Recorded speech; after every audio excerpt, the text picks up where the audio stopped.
take a look at stock futures right now. You can see they are pointed upward in advance of the opening bell. Investors seem to be reacting to the president or the White House backtracking on tariffs on electronics, including smartphones and computers. Though after they backtracked, they forward tracked. Is that what you would call it? They've reversed themselves again and again and again. With us now is chief economist at Moody's Analytics, Mark Zandi. So what about that? First, tariffs on everything. Then, over the weekend, quietly, a pause or an exemption for smartphones and computers. But then yesterday, Lutnick and others saying, no exemption. Exemption is a four-letter word here. What are investors supposed to take away from this? I'm not sure, John. It's I've got whiplash from all of it. On again, off again. Which country, which product, over what period of time? I mean, this can't be good. I mean, I know businesses are sitting on their hands because they can't make hide nor hair of what's going on. So they, can't make a decision here. Can't invest. Can't trade. Investors obviously are glued to the ups and downs and all arounds on trade policy. So today it's up, at least this moment it's up. It could be down big time, an hour or two from now when the market opens. Consumers are concerned about it. They can't figure out what's going on, and they're going to start seeing prices rise here pretty quickly. So, we've talked about it a lot, John. The uncertainty is very thick, and as long as it continues, it's going to be a heavy weight on the economy, and another couple, 3-4 more weeks of this, and I think we'll be in recession. Another 3 or 4 weeks of this in recession. Yeah. I just don't see any way around it. I mean, I think still hope that the president and the administration finds an off-ramp here, and the trade war de-escalates. I don't know if we're ever going to get back to the kind of tariffs we had before, but if they go back down to something that's more manageable and stable, then maybe we're able to navigate through. But once the price increases start, that's a tax increase on American consumers in the form of higher prices. It's going to start to weaken consumer spending, and consumers are already, on edge and ready to pull back. And if they pull back, that's when businesses start laying off workers. And once that happens, once the layoffs begin, it's too late. We're in recession. Let's take a stab at talking about the bond market, which I think a lot of us who are not experts over the last week, we've heard a lot about it. We hear that that's what spooked the president for him to back off the reciprocal tariffs. The bond market is still unhappy with the White House, even as it continues to back off and pause things. What you're looking at right now on the screen, what our viewers are, is the chart of the 10-year bond yield. And what people need to know is that when the chart goes up, in theory, that's a problem. And there is a sharp increase over the last few weeks. But my question, Mark, is that it's a sharp increase, but it's still lower. The yields are still lower than they've been at times in the past. So what is so concerning to you and others about this sharp increase? Yeah, it's a great question. In times of crises like the ones we're in, obviously now, this one self-induced, but it's a crisis nonetheless. Global investors flock to the United States. They come buy our bonds and buy our other assets. They view us as the global safe haven. This has been the case for a couple centuries.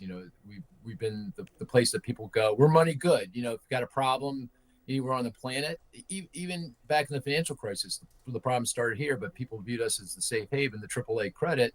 The money comes flowing in. And that's really important because that brings down interest rates and the cost of borrowing, and it allows for the availability of credit in a very difficult time.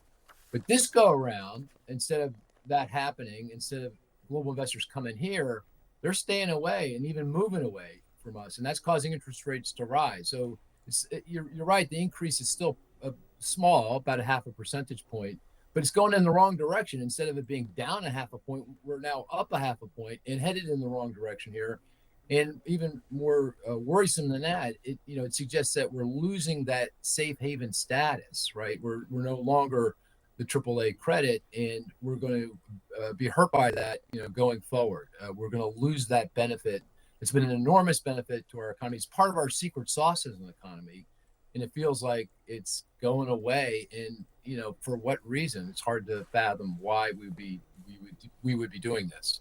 There are some short-term implications, also some long-term implications from that as well, obviously. Mark Zandi, appreciate you sharing on all of this. Check out Mark's Twitter feed because he explains it really well there as well, the whole issue with Safe Haven. Thanks, Mark. Kate? Let's talk about the impact on this all politically as well. Joining us right now, CNN senior political commentator, Republican strategist David Urban, and Democratic strategist and consultant Simon Rosenberger. It's good to see you guys. David, the way the playbook put it this morning is deja vu. Stop me if you've heard this one before. All eyes are fixed on the U.S. economy's flickering dashboards again this morning after another roller coaster weekend of tariff policy.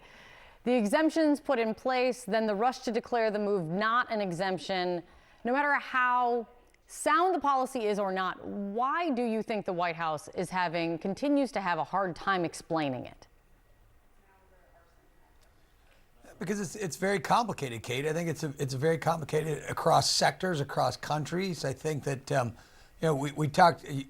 Somebody referenced earlier in this segment the CBS poll that came out over the weekend that says that Trump's not doing a good job explaining it to the American people, so they're kind of lost. But what they do understand, what the American people do understand, roughly 50% of them, is that these tariffs are going to result in more manufacturing jobs. They believe that it's going to result in more manufacturing jobs for America, and that's the goal. I think if the president and his cabinet talked about tariffs in conjunction with cutting regulatory burdens across America, in conjunction with lowering interest rates and tax cuts that are coming up in the reconciliation bill, I think Americans would feel a lot better that this was a part of an overall economic package and scheme that the Trump administration is pursuing.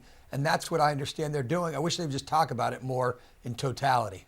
In totality. And how everyone is talking about it, actually, Simon, is something that James Carville is weighing in and saying this is a moment for Democrats to capitalize, putting out a new opinion piece in the New York Times. It was titled, "How to Turn Trump's Economic Chaos Against Him." And here's part of it. This is where the Democrats have an opening. In February, I wrote a piece calling on my party's leaders to play dead, allowing Republicans to punch themselves out and crumble beneath their own weight. Then says now Democrats have an opportunity to allow the Republicans to edge closer to collapse as the party is in full control of Washington. Let's please not become the story again and get in their way. And he goes kind of point by point on his suggestions, which is focus on prices, don't talk about the market, talk about 401ks, make the message local is kind of just part of his suggestion. What do you think of this, and do you think Democrats can do it? Yeah, I mean, first of all, I think it's just really important to realize that Donald Trump has done all this to himself. The plummeting poll numbers, we have the second lowest consumer confidence rating in the last 70 years right now, according to the University of Michigan last week. We've seen the economy slow, prices go up, interest rates are going up. I mean, this has been the worst first 100 days of any president in American history. And I think Democrats need to be very aggressive. He's down right now for good reason. And I think, we need to be aggressive to make our case that not only do we disagree with this, but to remind voters that we are the party of prosperity and opportunity. We are the ones who repeatedly made the economy strong. They're the party that's repeatedly made the economy weak. And I think that we have a very strong case to make to the American people in the coming weeks. David, if Democrats Kate, I would just... Go ahead, David. I was going to say, Kate, I would just say, the rebuttal to that and what the Trump administration believes wholeheartedly and this president full-throatedly for many, many years is how do we stop the systemic hemorrhaging of jobs overseas? It started a long time ago through Republican presidents and Democratic presidents. We've allowed our manufacturing, whether it's steel, whether it's aluminum, whether it's tube socks, to go overseas. How do we get that back? There's going to be some pain in getting that back.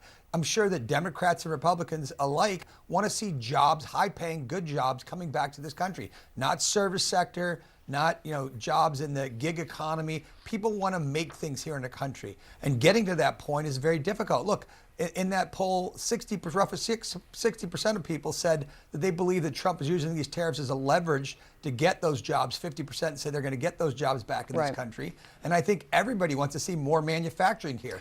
If we don't have manufacturing, this country can't continue on the pace of being a global, dominant player with just a gig economy. Let me fold that into what you're pointing out, and then the other side of that poll as well, because it does pose an interesting kind of question, which is, as you're saying, along with what you're reciting, David, 60% disapprove of how he's dealing with inflation. 53% think that the economy is getting worse under his watch. 56% say that they do not approve of his handling of the economy right now.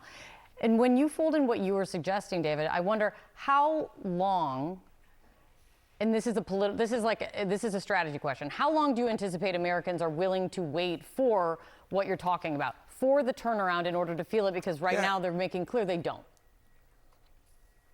Yeah, and that poll, it says a couple of months, right? That's what the poll, the CBS poll says, a few months. That's what they're willing to give this president. And listen, unfortunately, we got here over decades.